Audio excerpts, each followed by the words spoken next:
একজন প্রধানমন্ত্রী আর একজন প্রভাবশালী মন্ত্রী। ওনার দুটি কথা বলেছেন। প্রধানমন্ত্রী বলেছেন গণতন্ত্রকে সুসংহতায় করাই হবে আমাদের প্রতিশ্রুতি।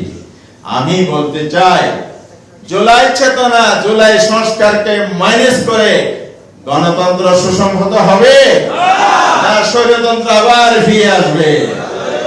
গণতন্ত্র সুসংহত নয়, স্বৈরতন্ত্রকে ফিরিয়ে আনার ষড়যন্ত্রের বিপথে হাঁটছে।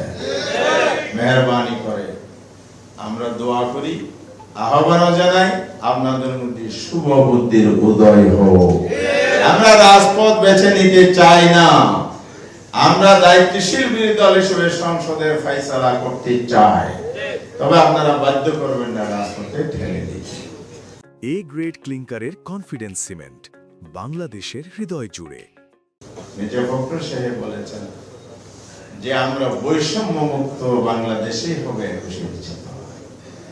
আপনি জুলাই বিপ্লব বাদ দিয়ে ডিনাই করে সংবিধান সংস্কারের শপথ উপেক্ষা করে আপনি সংস্কার না করে কিভাবে বৈষম্য মুক্ত বাংলাদেশ করবেন? জুলাই বিপ্লবীতে হয়েছিল বৈষম্য মুক্ত বাংলাদেশের জন্য। মূল চেতনাটা এটাই, ইনসাফের বাংলাদেশ, মানবিক নিরাপদ বাংলাদেশ। সুন্দর বাক্য আপনারা বলছেন, কথা কাজে ভাই মিল নাই।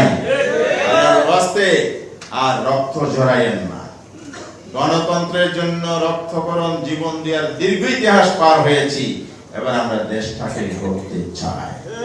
কালকে রবিনা ফারহানা আপনাদের দলীয় সংসদ সদস্য ছিলেন, ওনার উপজেলায় ফোন দিতে গিয়ে যে হামলার শিকার হয়েছে আপনার দলের কর্মী, এই গণতন্ত্রই আপনারা উপহার দিবেন? বাংলাদেশের মানুষ সেই গণতন্ত্র আর দেখতে চায় না। যে গণতন্ত্র রক্তপাত ঘটায়, আমার অধিকার কেড়ে নেয়। 21-এর চেতনা হোক আমাদের অধিকার বাস্তবায়নের চেতনা।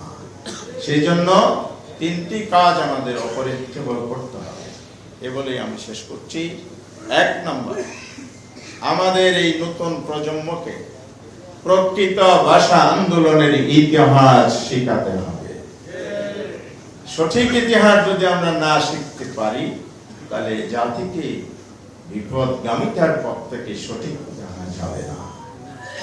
দ্বিতীয়, বাংলা ভাষার উৎকর্ষ সাধন, যে প্রস্তাবগুলো ইতিমধ্যে হয়েছে, গবেষণা হওয়া, রিসার্চ হওয়া, পৃষ্ঠপোষকতা, এ ব্যাপারে সরকারের উদ্যোগ থাকতে হবে।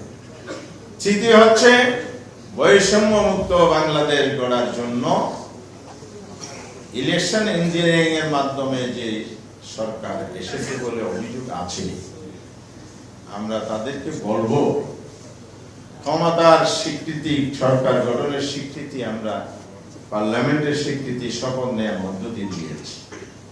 তবে 21-এর চেতনা মানে দুর্নীতি নয়, 21-এর চেতনা মানে চাঁদাবাজি নয়, 21-এর চেতনা মানে অসুস্থ নির্বাচন নয়। গণতন্ত্রের সঠিক পথে চলতে হলে অবশ্যই বাংলাদেশকে কারাপশন ফ্রি করতে হবে, চাঁদাবাজ মুক্ত করতে হবে। সড়ক মন্ত্রীর সংজ্ঞায় চাঁদাবাজকে যে জাতীয়করণের সংজ্ঞা দিয়েছে,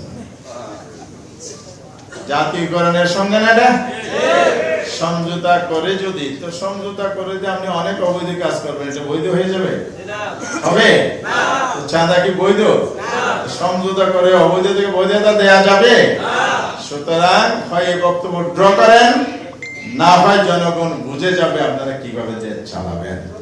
তবে সেই পথে যে হাঁটেন, আরেকটা জুলাই বিপ্লব হবে, সেই বিপ্লবের ডাক দিয়ে আপনাদেরকে সেখান থেকে নামিয়ে আমরা সঠিক পথে বাংলাদেশকে তুলে দেবো ইনশাআল্লাহ।